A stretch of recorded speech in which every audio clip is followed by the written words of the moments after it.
Hi, my friend. Welcome back to the Declutter 360 podcast. We are working our way through the Simple Summer series, and I'm so glad you're joining me for this. And you're back today to have another, tip, trick, tool added to your toolkit, right? We've talked about this toolkit a lot. This is your decluttering and organizing toolkit that I am helping you build and stock so that while you are working on decluttering and organizing your life, you are able to make it more simple, right? Take some of the guesswork out of decluttering and organizing. These are things that I am confident that they are going to help make this easier for you. Okay, that's why I'm sharing them. So we have, let's see, let's go through our list so far. We're on to our fourth tip, trick, tool, whatever you want to call it, here today. We've already shared the hanger trick. That's in episode 11, if you need to go back and listen to that. We shared, let's see, next I did an episode 12. We did the family 5 rule. And then last week I shared with you the 2020 rule. And remember, we talked a little bit last week also about the fact that just because I'm calling something a rule doesn't mean that that's exactly how you have to follow it. Okay, so what you take from any one of these episodes and put into your toolkit absolutely should feel good to you. It should feel comfortable. This isn't meant to, yes, decluttering is a lot of times outside of our comfort zone, right? But like I said, these tips and tricks are supposed to help make it easier for you.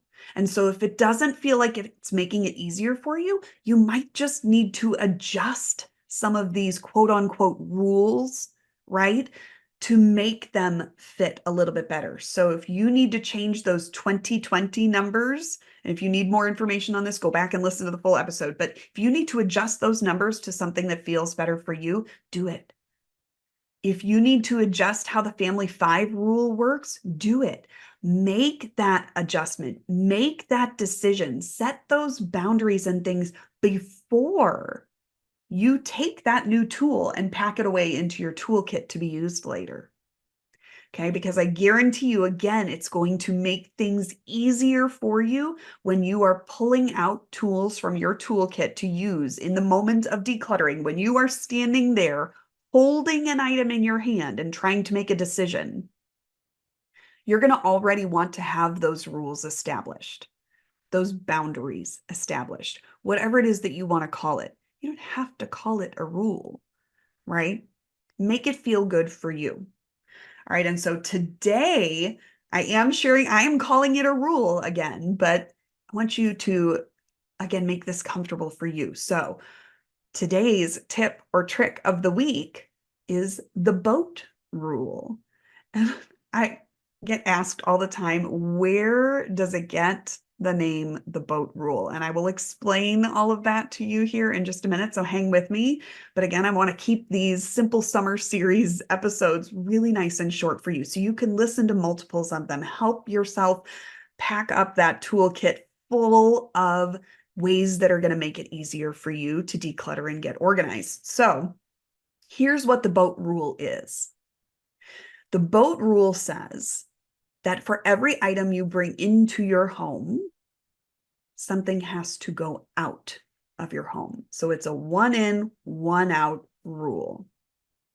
There is a great variation on the boat rule that I love to share with my clients and my friends and family who are looking to cut down on clutter faster in their homes. So the boat rule as it stands, one in, one out, right? So that you're not accumulating more stuff. But if you're at a point still in your decluttering journey where you are still needing to pare down more to make it all feel more manageable, to get it to a point where you feel comfortable managing all of the stuff that you have to manage, right? If that's where you are, then go ahead and modify the boat rule. to whatever extent you need. But here's what I suggest to my clients who are looking to get more out of their house. Every time you bring an item in, 3 items go out. If you need to do massive decluttering, make it 1 item in, 5 items out. You can change it however you want. So here's how this works. You go buy a new top. You don't need to go buy more hangers, friends. How many times do we get to the point where we're looking at our closet going, where are all the hangers? And we go and we buy another 10-pack of hangers. And before you know it, the hangers are full again. Where did all these hangers go? We go and buy another 10-pack of hangers, right? Repeat over and over and over again. My friend, you don't need to buy another pack of hangers. You need to use the boat rule. You buy a new shirt, you bring it in, you're looking for a hanger to hang it up on. Go find something that you can donate or pass on to someone else. Declutter it in some way. So 1 in, 1 out. And if you're looking to pare down, make it that 1 in, you buy that new top, 3 tops are going out. That's going to help you break it down into more manageable chunks, right? So even if you have gone through all of your stuff and you feel like you've decluttered as far as you comfortably can, when you go to bring something new in, stop yourself. Okay, I know I want to follow the boat rule. First of all, it's going to make you think real hard about, do I really want to bring this new item in? And if the answer is yes, I love it. I want this to be a part of my wardrobe. Okay, I'm bringing this item in. I know something has to go. Do not go buy another pack of hangers. Just use the boat rule. So here's where the name for the boat rule comes. It's the idea that if you're living on a boat, even if it's a temporary thing, right? If you are going on a cruise, okay, you go on a cruise ship, we all know that those staterooms are small, but even, thinking about living on a boat and what your, capacity for stuff looks like in that kind of a situation, right? You can only have so much stuff. You have this limited space. Your house is the same way. You might have more space than a boat, but it's still limited. And we can only stuff it so full because our mental capacity for what we have to manage within that space is also limited before it starts to really wreak havoc and take a toll on our mental well-being, our mental health. And so that's kind of where the boat rules name comes from. So remember that rule. If you're someone who likes to shop, guess what? This can apply to other areas besides your closet. Look at your kitchen stuff. If you like to buy new servingware, okay, this caught my eye at Home Goods and I had to have it, right? How are you guilty of that too? Okay, I brought this new serving bowl home. Something's got to go. I don't need to go buy another credenza or whatever it may be to hold all of these things. I need to really take a good look at what I'm actually using. Take a good look at what I'm bringing into my home. Do I need it?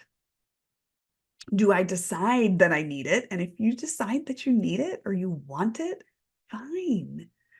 But know what your mental capacity is for managing your items. Okay. And then use whatever variation of the boat rule, whether it's 1 in, 1 out, 1 in, 3 out, 1 in, 10 out. That feels like a lot to me. But if you're in a state or a place where your clutter or the items that you have feels really extreme and you want to bring it down fast, you can make that number whatever you want it to help support that. All right, my friend, happy decluttering. Don't forget to reach out and touch base and share with me which of these tools you're using, and also share with me how you're modifying them to make them feel like the right fit tool for you in your home. See you next week.